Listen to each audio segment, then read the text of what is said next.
हमनी के जोड़ी बा कमाल के कहेला पूरा गौवा। हमनी के जोड़ी बा कमाल के कहेला पूरा गौवा।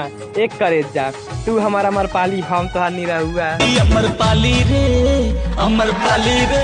के जियत बानी तोहरे बिना रोज होता हमार सजाई।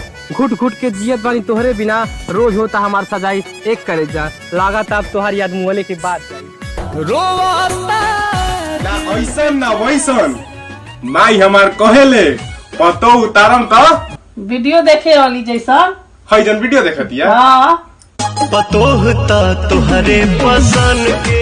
सुबह उठा देत बाटू हमरा के समझत नहीं खे झोल अब का घट गईल बोला। सुबह सुबह उठा देत बाटू हमरा के समझत नहीं खे झोल अब का घट गईल बोला। एक करे जा हम पानी चलाते थे तू जल्दी से बर्तन धोला। कर दे प्यार में पागल इतना हमारे बिना रह नहीं पाएबू। कर दे प्यार में पागल इतना हमारे बिना रह नहीं पाएबू। हमारा से न सटाई कर जा न तो कमर के दर्द सह नहीं पाएबू।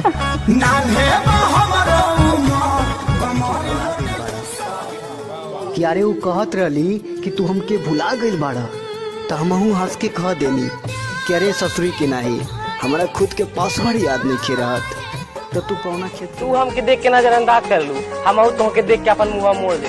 तू हमके देख के नजरअंदाज कर लू हमहू तुमके देख के अपन मुँह मोड़ देबे।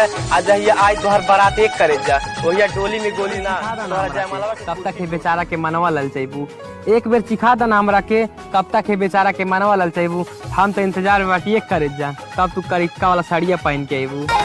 मिले खातिर हमार जिया बेकरार बा कि तोहरा से मिले खातिर हमार जिया बेकरार बा। जान सच बताओ ना कि तहू के हमसे प्यार बा। हम करब बिहावा तोहरे से वो बात पूरा जाने ले। हम करब बिहावा तोहरे से वो बात पूरा जाने ले। एक करे जा हमार माई तो के अपन पतो माने ले। पतोहता तुहरे पसंद के।